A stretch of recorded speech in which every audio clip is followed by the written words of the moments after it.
Welcome back to all the viewers. इस video में हमारा जो प्रीवियस वीडियो था इससे रिलेटेड, उसमें हमने देखा था कि हमारे दो मेथड्स के बारे में हमने पढ़ लिया था इलास्टिसिटी ऑफ डिमांड के। इस वीडियो में हम उसके नेक्स्ट मेथड के बारे में देखेंगे। जो तीसरा हमने मेथड एक बचा दिया था, जो कि था हमारा पॉइंट ऑब्लिक ज्योमेट्रिक मेथड। वैसे तो पहली बात तो ये है कि ये सीबीएसई ने इसको अपने सिलेबस में से हटा दिया है, फिर भी फॉर सेक ऑफ नॉलेज हम इसको पढ़ेंगे, क्योंकि वीडियो जो है काफ़ी लोग देखते हैं तो मे बी किसी के काम आ जाए। तो इस वजह से सीबीएसई के पर्पज़ से तो ये हटा दिया गया है। बट एग्ज़ाम्स वगैरह में, एंट्रेंस एग्ज़ाम्स वगैरह में इससे रिलेटेड क्वेश्चंस आते हैं, तो फटाफट हम देख लेते हैं इसमें क्या क्या चीज़ें हैं। तो सबसे पहली बात तो हमारा इसका फॉर्मूला जो होता है वो होता है ईडी और ईपी, दोनों सेम चीज़ है, कहीं कहीं लिखा जाता है। किसका फॉर्मूला हो जाएगा, ईडी और EP is equal to lower segment of demand curve upon upper segment of demand curve.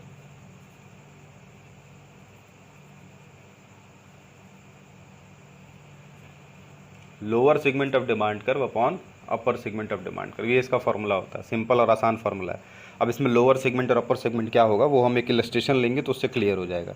तो सपोज़ हम एक जो है बॉक्स टाइप का बना लेते हैं, एक हम अपना डायग्राम बना लेते हैं, उससे हमको क्लियर हो जाएगी सारी चीज़ें। ये हमारा सपोज़ डिमांड कर्व है, हम इसको मार्क कर देते हैं यहाँ पे A B C D and the last E. यहाँ पर मार्किंग कर लेते हैं 0 x y, यहाँ पे होगा क्वांटिटी डिमांडेड, यहाँ पे हो गया प्राइस रुपीज़ में, ठीक। ये आपका यूनिट्स में। ये हमारा पूरा फुल फ्लेज हमारा डायग्राम एक बन के तैयार हो गया।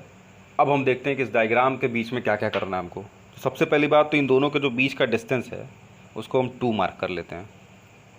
सब के बीच का डिस्टेंस 2, इसके बीच का भी 2, इसके बीच का भी 2। अब हमको हर एक पॉइंट पे, ईच पॉइंट यानी ए पे, बी पे, सी पे, डी पे, ई पे पता लगाना होगा कि इलास्टिसिटी ऑफ डिमांड हमारा क्या होगा। तो एक एक पॉइंट का हमको एक एक करके देखना होगा। तो सबसे पहली बात हम देखेंगे पहला पॉइंट का, जो हमारा ए पॉइंट है उसका हम करके देख लेते हैं कि ए पॉइंट पे हमारा क्या होगा। या नीचे शुरू करते हैं, ई पॉइंट से हम शुरू कर लेते हैं सपोज़। तो ई पॉइंट पे हम देख लेते हैं कि इलास्टिसिटी ऑफ डिमांड हमारा क्या होगा। फॉर्मूला हमको याद ही है, lower segment of demand curve upon upper segment of demand curve. तो ई का देख लेते हैं, यहाँ मैं लिख देता हूँ एट पॉइंट ई। तो ई पॉइंट पे हमारा क्या होगा, लोअर सेगमेंट जो होगा वो ई अकेले बचेगा। तो ये हो जाएगा ई अपॉन अपर सेगमेंट हमारा हो जाएगा ए से ई तक पूरा। ये पूरा हमारा अपर सेगमेंट हो जाएगा, लोअर सेगमेंट केवल ई हो जाएगा। तो ए ई अपॉन ई। अब ई पे जो है कुछ नहीं है तो 0 अपॉन, अब ए से लेके ई तक कितना हमने मार्किंग किया, बीच में 2, तो सबको हम जोड़ लेंगे। तो 2 + 2 4, 4 + 2 6, 6 + 2 8। तो ये हो गया हमारा 8। तो 0/8 इज इक्वल टू 0। यानी अब सीधा ईडी आ गया कितना, ईडी इज इक्वल टू 0। यही ना इलास्टिसिटी ऑफ डिमांड का ही फॉर्मूला है ये। तो हम निकालते हैं, हर एक पॉइंट पे निकालेंगे। तो यहाँ ईडी इज इक्वल टू 0 हो गया, इसका मतलब ये क्या होगा, यहाँ पे डिमांड होगा हमारा परफेक्टली इन इलास्टिक। इसी तरीके से हम हर पॉइंट का देखेंगे। तो एट पॉइंट का डी का अगर देखेंगे हम, तो डी पे आपका हो जाएगा D E upon A D. तो ये हो जाएगा आपका 2/6 इज इक्वल टू 0.33। तो डी पॉइंट पे हो गया ई डी इज़ लेस देन 1, जो कि आपका इन इलास्टिक डिमांड हो जाएगा। फिर डी के बाद हम नेक्स्ट अपना देख लेंगे सी पे।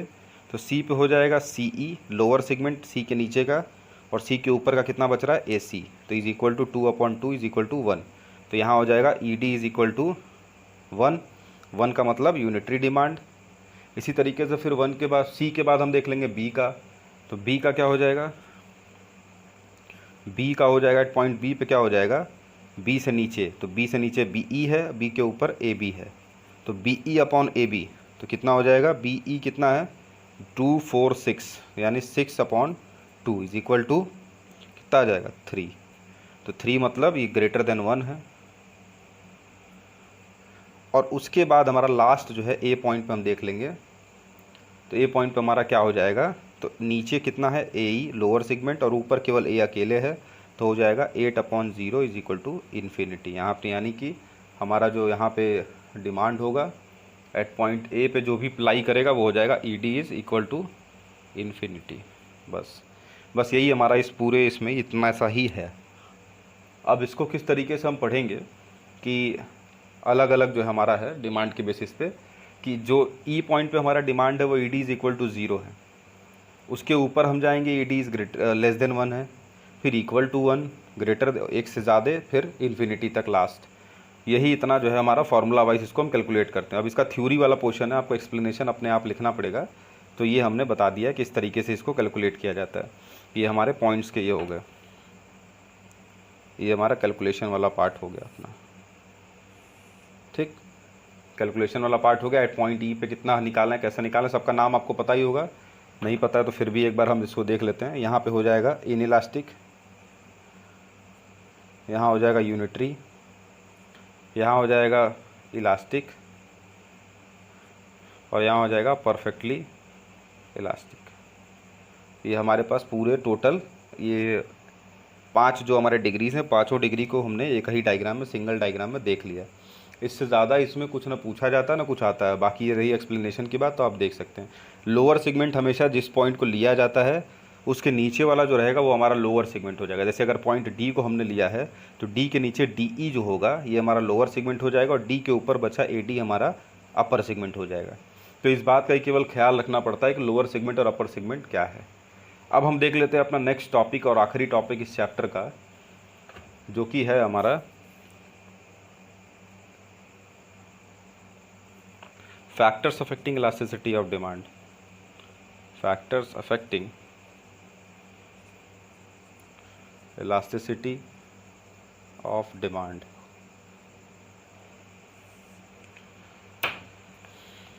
तो factors affecting elasticity of demand में क्या क्या चीज़ें हैं उसके बारे में हम थोड़ा थोड़ा करके देख लेते हैं।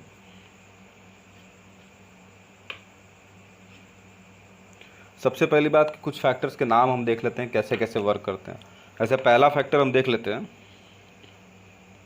पहला हम लिख लेते हैं नेचर ऑफ कमोडिटी।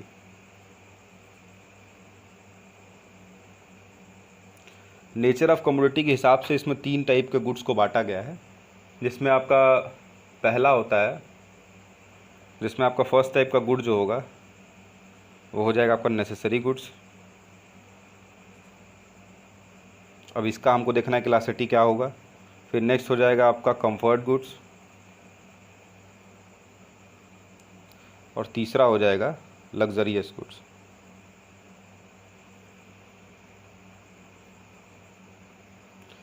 तो सबसे पहली बात हम देखते हैं कि जो हमारा नेसेसरी गुड्स के केस में जो डिमांड होगा ये इलास्टिक होगा कि इलास्टिक होगा कि यूनिटरी इलास्टिक हो। तो यहाँ हमको एक कॉन्सेप्ट मैं बता देता हूँ, एक कॉन्सेप्ट लेके चलना हमेशा कि जहाँ पे भी मजबूरी एसोसिएटेड हो, जहाँ पे हम मजबूर हैं कि अपने डिमांड को इंक्रीज़ या डिक्रीज़ नहीं कर सकते या रोक नहीं सकते, वहाँ अल्टीमेट सीधा सीधा जो ऑप्शन हो जाएगा वो सीधा सीधा इन इलास्टिक का हो जाएगा, बाकी जो बचेगा इलास्टिक का हो जाएगा। तो नेसेसरी गुड्स के केस में क्या हो जाएगा, क्योंकि हमको किसी भी हाल में इतने इस गुड्स का कंजप्शन तो करना ही पड़ता है, तो इसलिए यहाँ पे जो डिमांड हमारा एसोसिएटेड इससे होगा वो होगा आपका इन इलास्टिक। इन इलास्टिक की डेफिनेशन मैंने बताई थी इससे प्रीवियस वीडियो में कि प्राइस चाहे कितना भी बढ़ जाए या कितना भी कम हो जाए, हम अपने कंजप्शन पैटर्न को बहुत ज़्यादा इंक्रीज़ या डिक्रीज़ नहीं कर सकते उसके रेस्पेक्ट में, प्राइस के हिसाब से। दूसरी बात कंफर्ट गुड्स में हमारा हो जाएगा यूनिटरी, क्योंकि जितना लगभग डिमांड आता है, चेंज आता है प्राइस में, उतना ही चेंज आपका डिमांड में भी आ जाता है। अच्छा, लग्जरियस गुड्स का जो केस है, लग्जरियस गुड्स के केस में आपका वापस से जो है इलास्टिक आ जाता है। क्यों? क्योंकि ज़रा सा भी प्राइस में अगर चेंजेस आते हैं तो हम अपने डिमांड को तुरंत ही शिफ्ट कर देते हैं।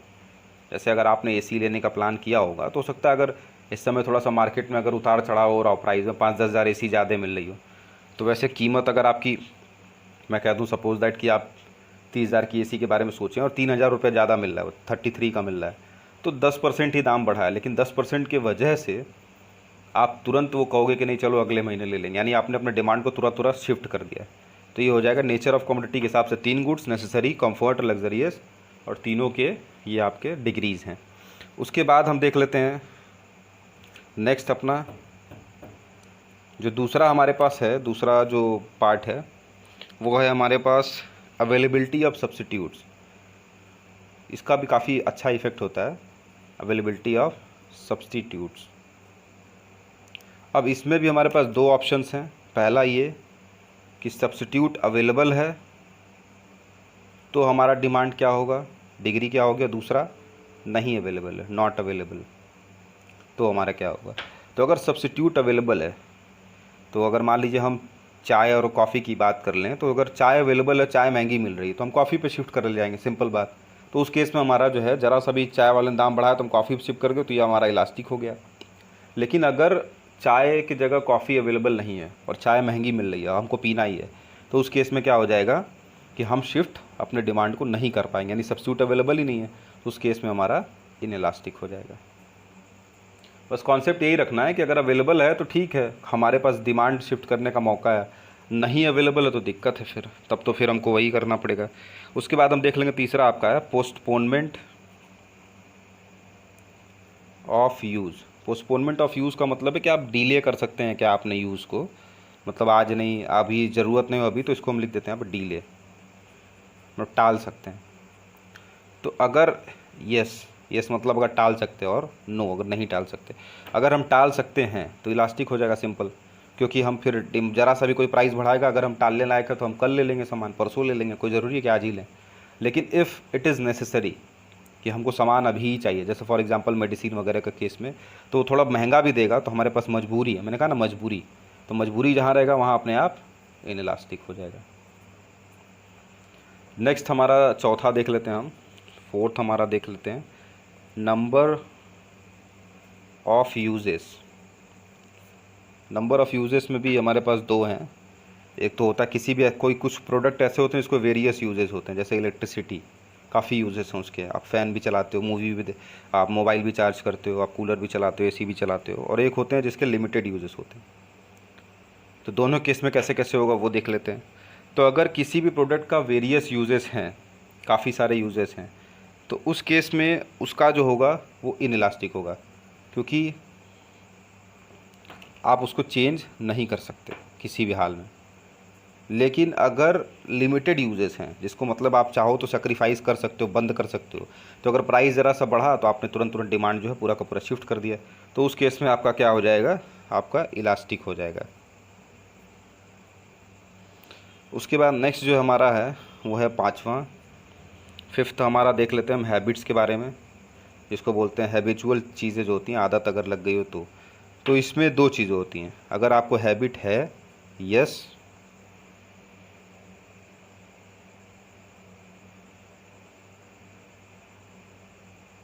एक तो हो गया कि आपको किसी चीज़ की हैबिट है, यस, और दूसरा हो गया नो। तो अगर आपको जनरली किसी चीज़ की हैबिट लगी पड़ी हुई है, तो उस केस में अगर दाम ज़्यादा ही मिलेगा फिर भी हम उसको सेक्रीफाइस नहीं कर सकते हैं। तो हैबिट अगर है तो वहाँ पे आपका हो जाएगा इन इलास्टिक, क्योंकि मजबूरी आपको लेना ही पड़ेगा, क्योंकि आपकी आदत है, आप उसको छोड़ नहीं सकते। और अगर हैबिट नहीं है, कभी कदार वाले हैं, तो इन इलास्टिक की जगह इलास्टिक हो जाता है। क्यों? क्योंकि हम अगर ज़रा सा भी प्राइस बढ़ेगा तो चलो आज नहीं कल ले लेंगे, ऐसा करके हम उसको सेक्रीफाइस कर सकते हैं अपने प्रेजेंट डिमांड को।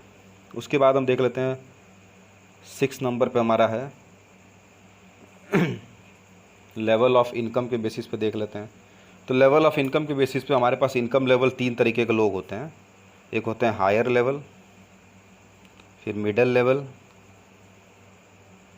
और एक होता है आपका लोअर लेवल।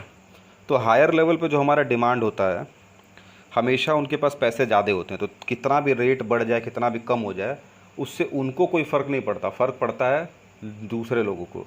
तो इसलिए उनके केस में इनइलास्टिक डिमांड हो जाएगा, क्योंकि कितना भी प्राइस बढ़ जाए, कितना भी कम हो जाए, कोई फ़र्क नहीं। लोअर के साथ भी सेम है, क्योंकि लोअर तो अपने छोटे से कंजप्शन में ही सेटिस्फाइड है, तो कितना ज़्यादा दाम बढ़ जाए, कम दाम बढ़ जाए, उससे उनको कोई फ़र्क नहीं पड़ता, तो इनके लिए भी जो है इनइलास्टिक हो जाएगा। बचे मिडल वाले, तो मिडल वालों को सबसे ज़्यादा अफेक्ट होता है प्राइस बढ़ने या घटने से। ज़रा सा प्राइस बढ़ता है तुरंत डिमांड वो शिफ्ट कर देते हैं, तो इसलिए इनके लिए इलास्टिक हो जाएगा। तो हमारा इस पूरे वीडियो में हमारा बस इतना ही था, पॉइंट और ज्योमेट्रिक मेथड और factors affecting elasticity of demand. उसके बाद नेक्स्ट जो हम स्टार्ट करेंगे, तो नेक्स्ट अपना हम प्रोडक्शन चैप्टर के बारे में अगले जो वीडियो होगा उसमें देखेंगे। तो ये अभी तक का हमारा पूरा का पूरा सफ़र इतना ही रहा वीडियो का। फिर नेक्स्ट वीडियो हम देखेंगे प्रोडक्शन चैप्टर पे। होप कि सबको जो है वीडियो पसंद आ रहा होगा, जो पसंद आया तो अच्छी बात है। Thank you for watching this video.